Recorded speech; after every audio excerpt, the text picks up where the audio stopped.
In the next hour, we want to talk about how Kenyans can access government-financed scholarships for graduate programs in Japan. Before we welcome our guests, let me give you the African proverb. Today's proverb is from Malawi. When you're on the back of an elephant, do not pretend that there is no dew on the grass. When you are on the back of an elephant, do not pretend that there is no dew on the grass. You get it? I do, and I like it. Don't ever think that because you're up there that you always remain up there. You know, you have your low moments, and or where you were down there at some point. Yeah. And don't pretend that you don't know that there is suffering down there. Yeah. Yes. This is what happens on a daily basis. Dr. Midori Diamond from the Study in Japan Africa is here with us in the studio. Midori-san, good morning. Good morning. Habari zenu? Nzuri sana. Vizuri. Ni vyema kukuona tena, karibu. Asante sana. That proverb from Malawi, do you understand it? Actually, I have not yet understood well. Could you explain a So, bit? when you are riding an elephant, you know you're now on top of the elephant. Yeah. So you're not stepping on grass. And then there's dew on the grass. Dew? Yes, mists. Like the what in the early morning. The early morning okay. dew, right? On the grass. So when you're on that elephant, do not pretend that you don't know how the conditions are down there. Oh, okay. Because we know that you were not born on top of an elephant. You've been down here before. Yeah. And so now because you're up there, don't pretend that you don't know the kind of suffering that happens.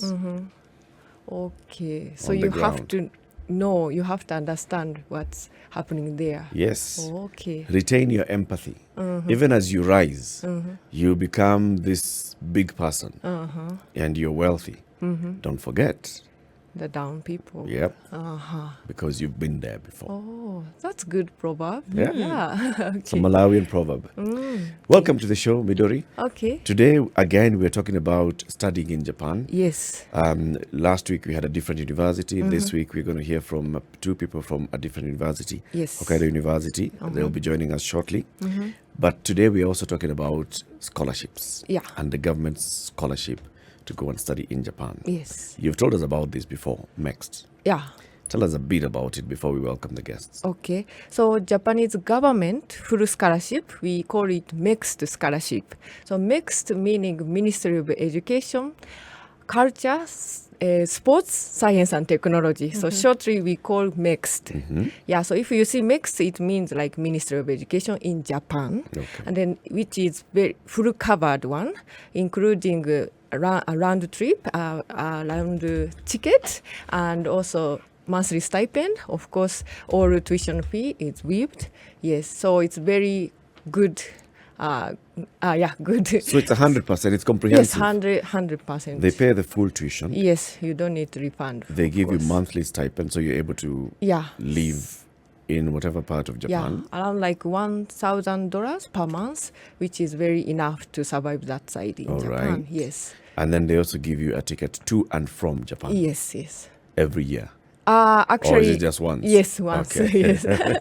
So you know, every semester you can just get your ticket and come yeah. back home. So it's just once. Yes, the ticket once. to go to Japan, and after you finish your studies, a ticket to come back. Yes. That's very, very good. Today we're going to talk to two people from Hokkaido University. Introduce us to them first. Tell us about Hokkaido University and why we're talking to them today. Actually, this university, Hokkaido University, has the opportunity for this mixed scholarship. Last time I explained to you about there's two categories of mixed scholarship. There is embassy recommendation and another one is university recommendation. And then embassy recommendation, annually you can apply through Embassy of Japan in Kenya or in your home country, around April to May. But this university recommendation, you have to apply through university, which has these opportunities. And then today, I'd like to invite the Hokkaido University because they have such kind of opportunities, mixed scholarship, university recommendation. Yes. It's 7:12 in Nairobi. What time is it in Japan? Right now, 1:12 in yes, Japan. p.m. Yes, Okay. in the afternoon. Professor Tomoyasu Aizawa and Ms. Sakurako Narita are joining us via video link from Japan. Good afternoon to you. Good afternoon. Welcome and thank you very much for speaking to us. I want to start straight into this, Professor Tomayasu, where we've been introduced to Hokkaido University, but just tell us a bit about this university, the history of the university, where it's located in Japan, and what kind of programs you offer. Okay, actually, I do not understand Hokkaido University as a famous in your country or not. But in Japan, at least Hokkaido University is a quite famous university, maybe top 10 university in Japan, I think. And the special point of our university is the location of our university. Japan has a four relatively large islands, and the Hokkaido University located in the northmost island, Hokkaido Island. And the history is very, very long. And actually, Hokkaido University is the kind of first modern university in Japan. So we have around 125 or something, right? 125. Yeah, 125, quite a long history. Okay. And maybe that's the important thing I have to say about Hokkaido University. Yeah, and about our program, Diamond-san already mentioned about the MEX scholarship, and she mentioned the two types of scholarship programs. Right, and one is embassy recommendation one, and the other one is another one is university recommended one. But in the case of university recommended one, there are so many classes and categories of university recommended one. And in the case of quite normal general university recommended one, in the case of Hokkaido University, all students can have the position to obtain university per year. But that is not so huge number. Yeah. But in the case of Hokkaido University, the students are how many? 20? 2,000. No, 20. 20,000. Yeah. Around 20,000 students in Hokkaido University, and just 4 students can obtain the next university recommended scholarship. That is quite small number. But we have the special program. The special program, the name is the IG program. The IG, International Graduate Program, and this is a special program from Japanese government, and we can have 8 students per year. As a mix. As a mixed student. Okay. In our graduate. Actually, our graduate school is a graduate school, life science. So research field of our graduate school is a life science research field. Okay. All right, Sakurako-san, tell us about this particular program of yours, and especially the Graduate School of Life Sciences. What kind of postgraduate or graduate programs are you offering at the Graduate School of Life Sciences? What kind of program? What kind of research field? Which one? Yeah, which courses? Okay. In Graduate School of Life Science, we have other IGP, our program. We have a transdisciplinary life science course, biosystem science course, and division of soft matter. Okay, so we have 3 courses. all right, so there are students, I mean, obviously around the world, and one of the great things, as you've talked about next, and also looking at the government then being able to come in and offer scholarships, because for a lot of people, when it then comes to education, how they are going to pay for it becomes an issue. So what are we saying across board, what are the courses that then are being offered here that would be then of interest to, let's say, the Kenyan market, students in Kenya, students in sub-Saharan Africa who might want to come? What are some of the courses that are hot ticket items, for example?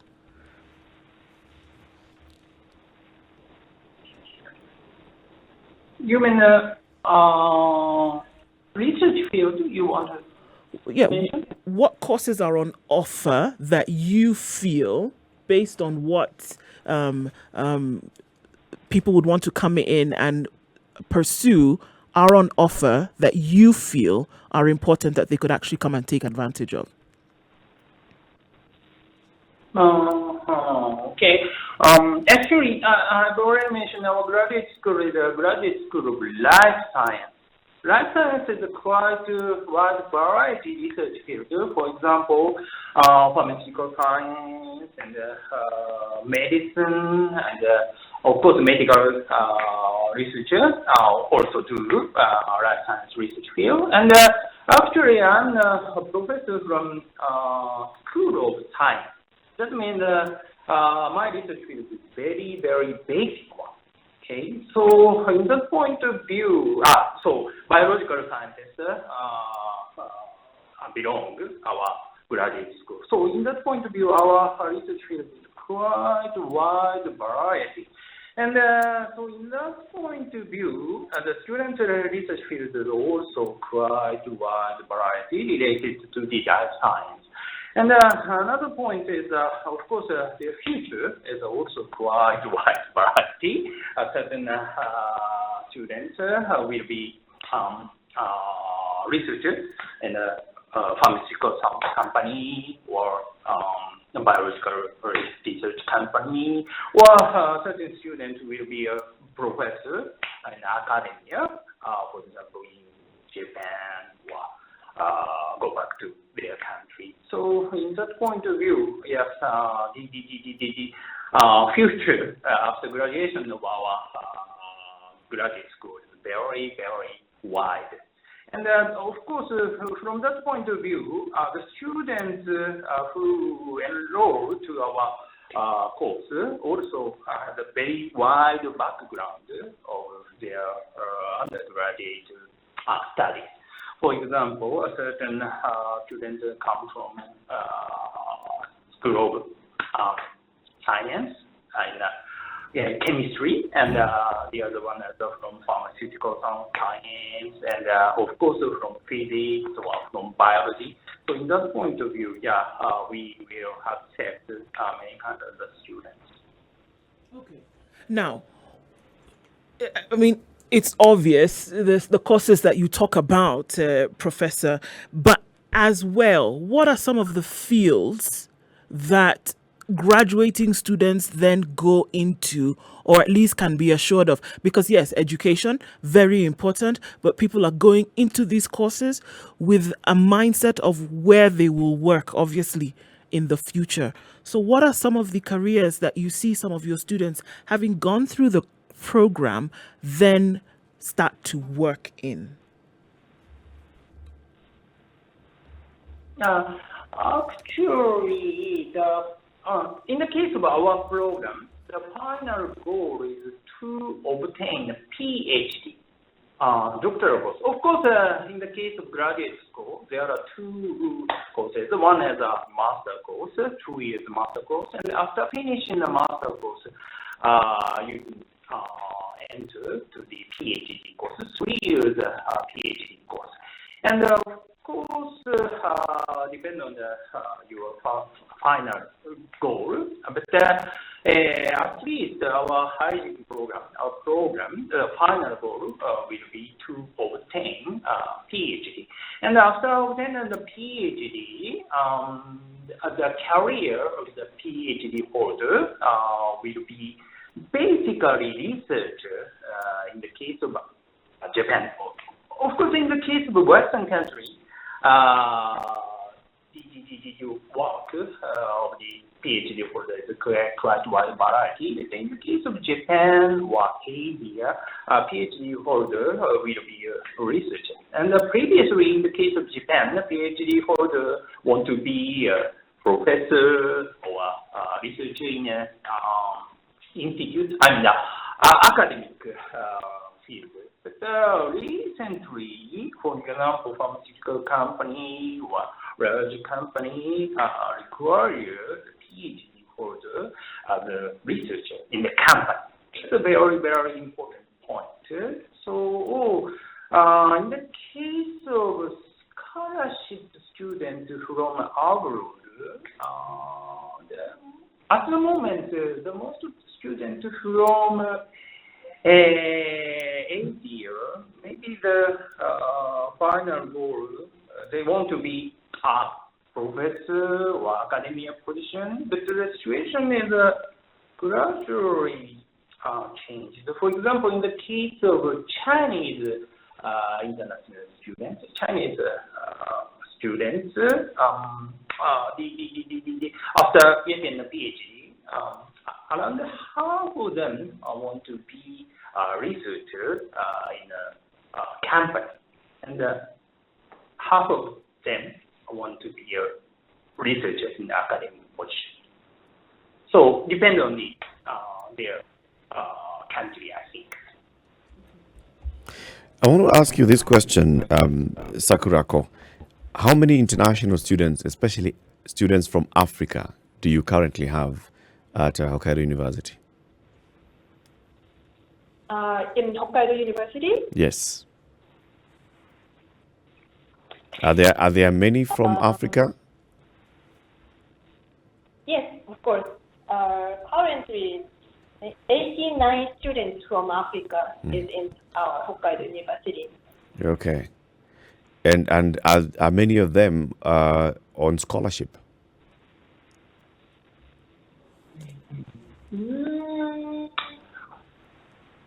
I think basically yes, because living expense in Japan is quite high, so it's not so realistic to be a private finance student in Japan from Africa, I think. So of course, not only make scholarships, there are so many types of scholarships. Yeah. Of course, not only Japanese scholarships, but from their own country. Scholarship fund. That is also nice chance opportunity for them to come. Okay. Actually, let me add some information about Kenyans who are studying in Japan. Right now, whole in Japan, right now, like around 142 Kenyan students are there. And then among them, among 142, 95 students are in graduate schools. And then among that 95 graduate students, Kenyan students, like 40% they got mixed scholarship, Japanese government full covered scholarship. But 60% they are doing as like self-funded. But even self-funded students, they also have a good opportunity to apply for some scholarship, not full one, but like something like financial aid, like $400 per month as monthly stipend, or like 70% tuition waived like that. So there are some, of course they get good scholarship, but others they are mixing some financial aid. Yes. Can you hear me? Okay, and is it also is it possible then for somebody to actually apply for the admission to maybe Hokkaido University, and then you go there without having gotten any scholarship, and you apply for a scholarship after you've already arrived, let's say for the second year of your graduate program? Is it possible? Even if you pay the first. It's very possible. I think Ms. Sakurako, she can also add some information about that scholarship, which is not full covered, but like after the students stay there in Japan, and then they apply for some other scholarship Yeah, could you explain, Ms. Sakurako?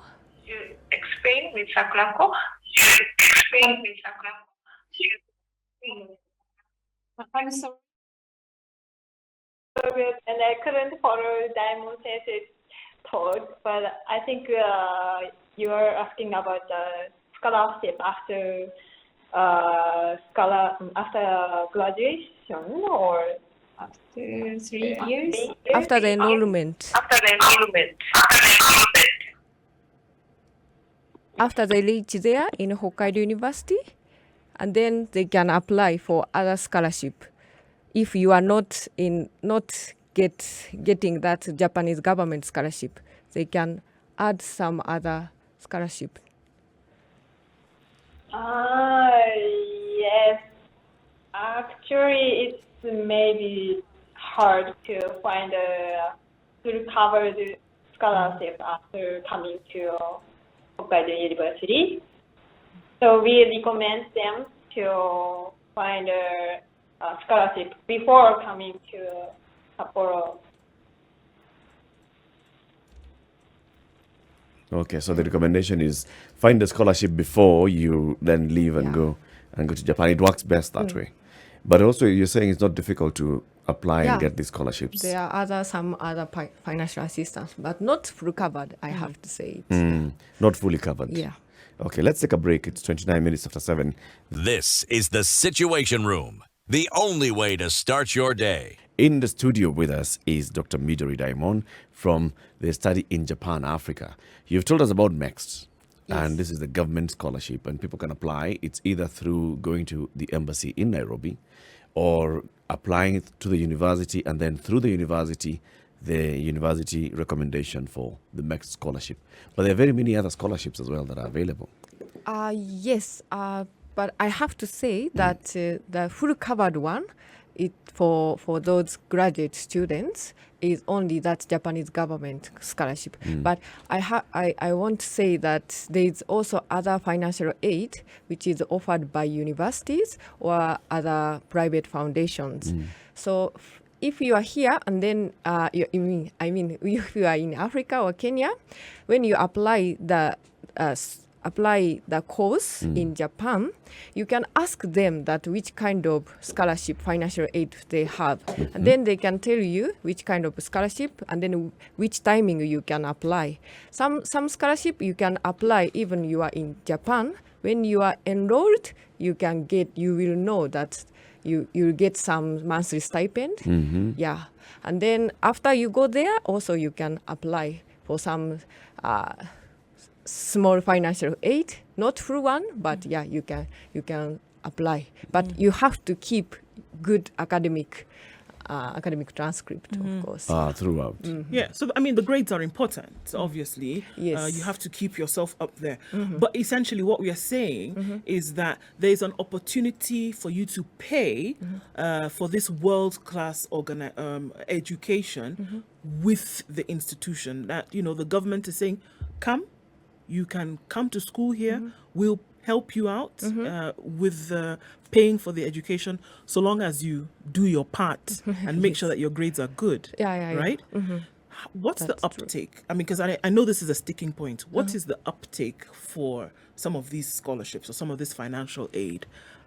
If you had 10 people, for example, how many out of 10 would have gotten this financial assistance? Okay, right now I'm not sure like which scholarship has which kind of rate, but I can say that most of like 80 to 90% of international students who are studying in Japan, they have getting some scholarship, not full covered one, but some financial aid, and then they can also get some academic work within campus, like as a research student or a research assistant or a teaching assistant. So you can get some money from those working. So it's possible for you to earn in other ways as you continue to study in Japan. Yes, that's true. Yes. Now your program, the Study in Japan, Africa, brings in all this information from the various universities, from government and all. Is this a government program, the one that you're in? Actually, or is it private sector? We, as studying in Japan for Africa, we have to promote all courses, all universities in Japan, including national universities and private universities. And then, but we know that also we have to provide about the information on the scholarship, which is very important to African students. Yeah, so and then as we explained that there's a full covered Japanese government scholarship, but also there's other scholarship, but which African students can't understand from this side. So that is why I'm here to provide the information. Yes.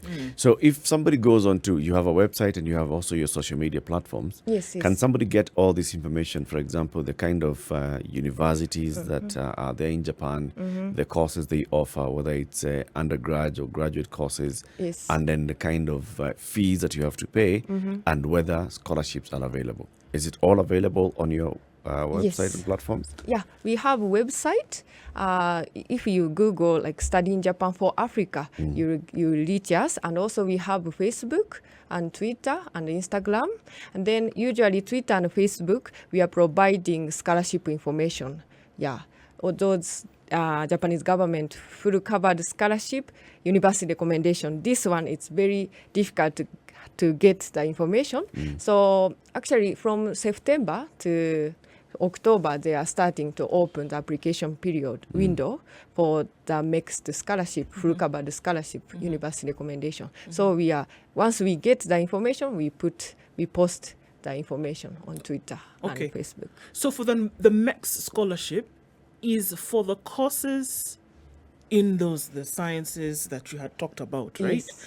And I know this one Hokkaido University, one of the universities through which the MEX then is applied. Yeah. Did you say that the coursework is then delivered in English? Yes. This program, they call it IGP, International Graduate Program. It's for international students, totally taught in English. Yeah, so you don't need to have a Japanese proficiency when you entered, and then so you can study, you can research in English. Okay. And which other, so are there other institutions or other schools through which the MEXT program is, and then also the IGB then is delivered? Or, I mean, are there such universities throughout Japan? Yes, there are. But as I told you, it's very difficult to find the opportunities. I mean, the university which has that opportunities. So that is why we once we get the information, we post their university information. Now you can apply through this website. Those kind of information So you're saying it's basically easier if somebody is interested in going to study in Japan to come and get information from your website and your platform, Study in Japan for Africa, because then all the information has been put on one place. Yes. It's easier than going into various universities and trying to Google and then finding some of them, the websites may be in Japanese, translation, lost in translation. It's easiest if someone comes to your website, Study in Japan for Africa, get all the information. Can they even apply through your website? Actually, through website you cannot apply. You have at the end you have to go to their website and then you apply through. Maybe most of the time you online. You can apply through online. And actually we have an event, upcoming event, online event, which we are welcoming all sub-Saharan Africa, including Kenyans. So I want you to attend our event so that you can meet with the university staff, directly. And then you can ask what you want to ask, and then, of course, scholarship information. So some university might have, like this Hokkaido University, they have Japanese government full covered scholarship opportunities. So I want you to attend our upcoming event at the end of this month. So it's on the 30th of September and the 1st of October. Yes, that's true. But it's all virtual. It's all online. It's all online. So someone has to register for it. Yes, you have to register for free. And then, you have to also reserve the session. We have a general information session and a career information session and also other university consultation. So according to your interests, you can reserve. You can book the session, and then on the day 30th September and 1st October, you please attend live. Okay. Yes. And who is this open to? There's the graduate program, undergraduate program. Are we targeting those who are freshly out of high school? So who then can apply for this program? So this time, this event, we are targeting for those who are thinking abroad at graduate schools. So those university students, undergraduate students, who are thinking about going abroad to further more studies as graduate studies. So do you have a specific number of universities that will be participating in this particular event on 30th and 1st? Yes, we have. We will have like 26 universities, and they are going to introduce around 46 programs. They are going to introduce. 26 universities, both public and private. Yes, public and private. With about 46 programs Yes. on offer. So for someone to know which university, and then you're saying, of course, you have to reserve a session. So let's say it starts at 10, so you've got to reserve and know from 10 a.m. I'm going to be on the Hokkaido University, and then at 11 I will listen to this other university. You've got to reserve. Yes. And there's 3 slots. So like we start this this online event from 12 p.m. in Kenyan time, and then at first we are going to have a general information session up to 1:30 p.m. and then from 1:30 p.m. we are going to have a university consultation, 30 minutes slot, 30 minutes. So 30 minutes up to 3 p.m. we are going to have university consultation. So at least you can meet 3 universities, 3 courses, graduate courses. Which means that you've got to be very careful which one you're choosing to go to. That means that between now and the 30th of September, you need to do your background work and see all the universities, the 26 universities. Then you decide which one you want to, which sessions you want to attend. Yes. How can I choose these 26 universities? Actually, How can I know which ones they are and how to select? Okay, according to the field, we arrange the slot. So like engineering, if you have interest in engineering, you can see that under engineering name, there's some universities, they are offering the course. So you can just book according to your interest in the field. Yes. And for example, if I click on engineering, I'm trying to get easier into this so that everybody understands. If I go onto the website and, I'm on the page for the event on the 31st of September, then I see engineering. I click engineering, I'll see the universities there. Yes. If I click on a university, can I get more information about this university? Yes. What it which it kind of offers, program which are program there, it offers, and even the fees and the degree city. title, yes. All information, we have it, yes. Okay. Okay. And so in terms of timing, what are you looking at? And how does the year run for universities? When must I apply by in order to be, in school by this date kind of thing? There's some universities who are going to say if you're going to come in for the summer program, then they're going to have closed applications by the end of May kind of thing. So what are we looking at in terms of scheduling for application and then, So usually the universities in Japan, they receive students in April or September. October around there. So like twice a year. Yes. But actually some courses only like receive students in April only or September only. So first you can check the enrollment period, and then mostly they start to open the application window like 3 months or 4 months before. But if you think about scholarship program, usually like almost half year or like 1 year, you have to think about, like if you want to go to study in Japan next year, September, so this is the timing for starting applying for the scholarship and university. So should you apply? Well, okay. Should you then apply for both at the same time? Because obviously there's the application to the program itself to then be accepted to study whatever course. But then knowing that you're doing that, there's also then the application for this financial assistance in terms of a scholarship. So do you do the two simultaneously or do you wait until you've been accepted before you then apply? Because they're I'm assuming, going to ask you, so you're applying for this scholarship, for which course then have you been accepted? Which Which comes first? Do they come together? How do you go about that? Okay, actually, the scholarship, if you apply the next scholarship university recommendation, that one is most earlier, like 1 year before you start applying, and then you will know the results within few months.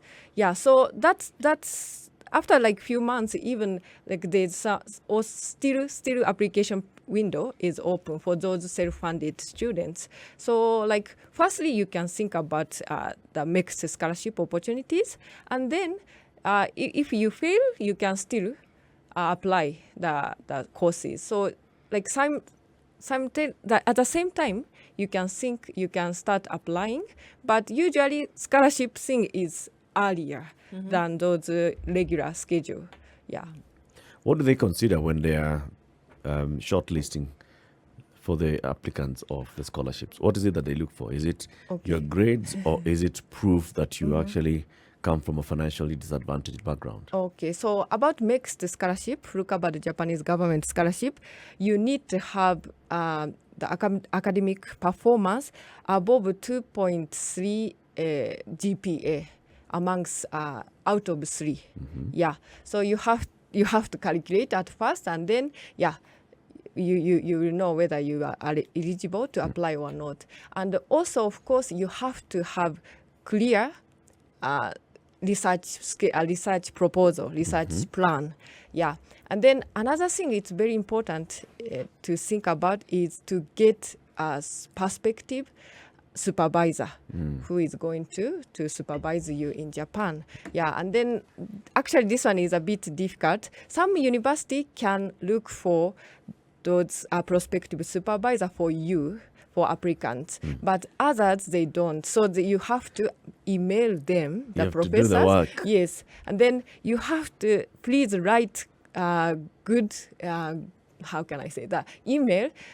Professors in Japan, they are so busy, so sometimes they just ignore the emails. So you have to have a good plan, and also you will write good emails. Yeah, as you know. Yeah, so but you will reach it. And then if you fail to have a response from universities, you can reach us. We will assist you to connect to the universities.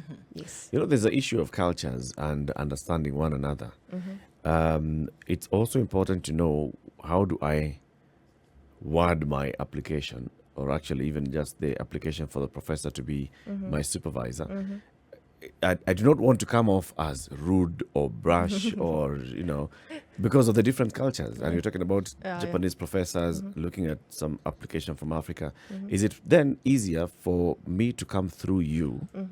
Then you help me to, write my email so that then I can apply.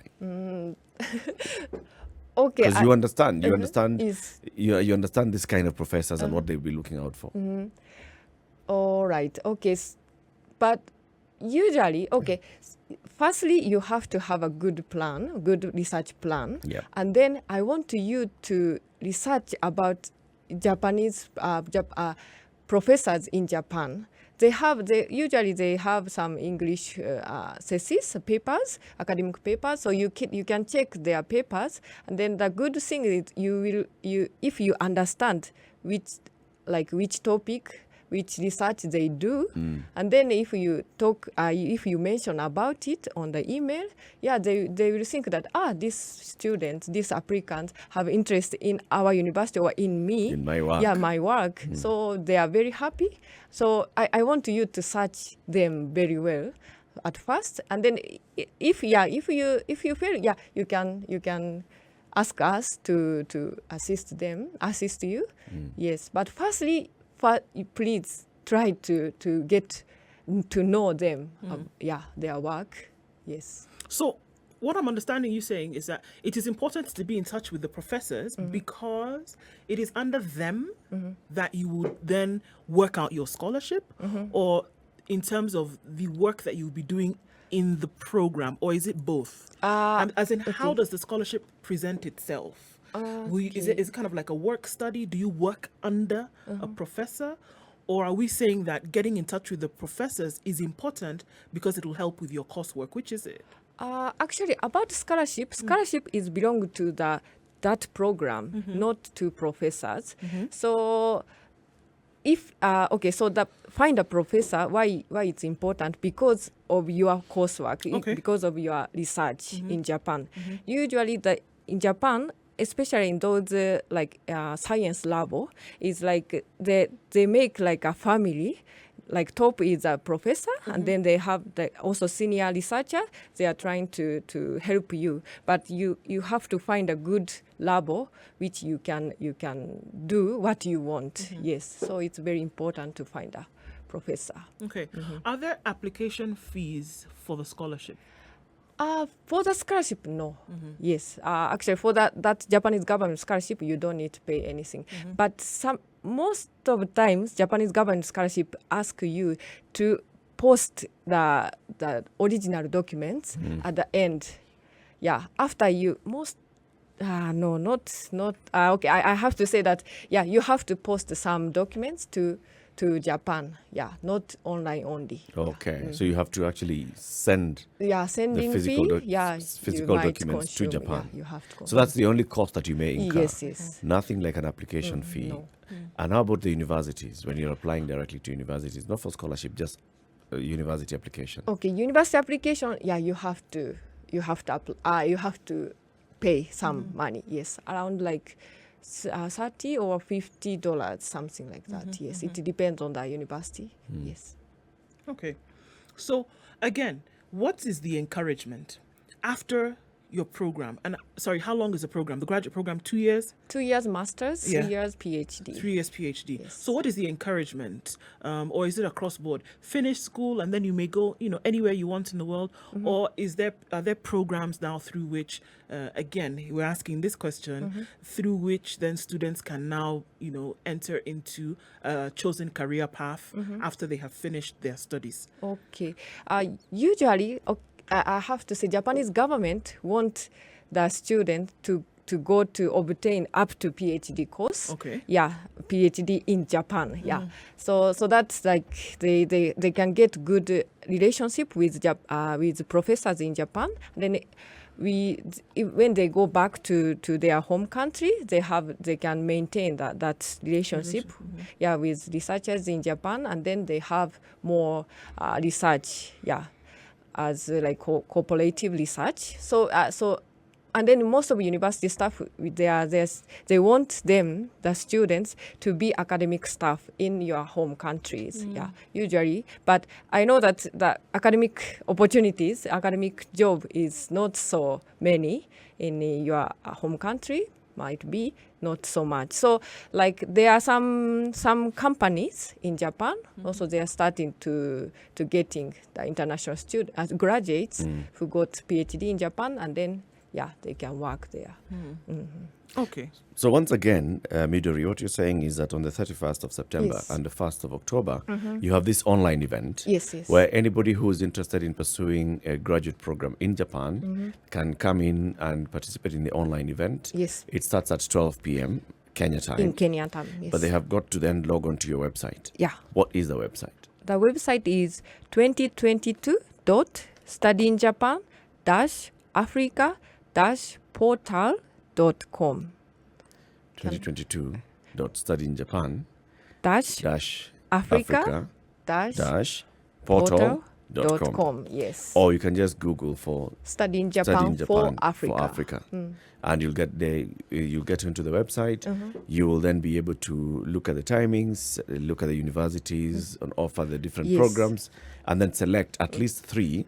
You can select three. 3 and 3. So because Friday and Saturday, Saturday. we have two times On event. 30th, you can select three. So you attend at least three 3 universities. university courses. courses, and then go into their meeting room and hear what they have to offer, and you can Yes. even ask questions. And then Saturday you go into another 3. Yeah. There will be a total of 26 universities exhibiting Yes. on this forum with 46 programs. Yes. That's true. That's a very good thing. Okay. 30th September and the 1st of October. That's a date. Make sure that you do that. Just go and Google Study in Japan for Africa. Then you get the portal. Log on to the portal. Register early enough so that you're able to secure your slot early enough as well. Some of Yes. them may be competitive. So you may find that the number of people who are getting into a certain session has already been exceeded. Midori, thank you very much. You're most welcome.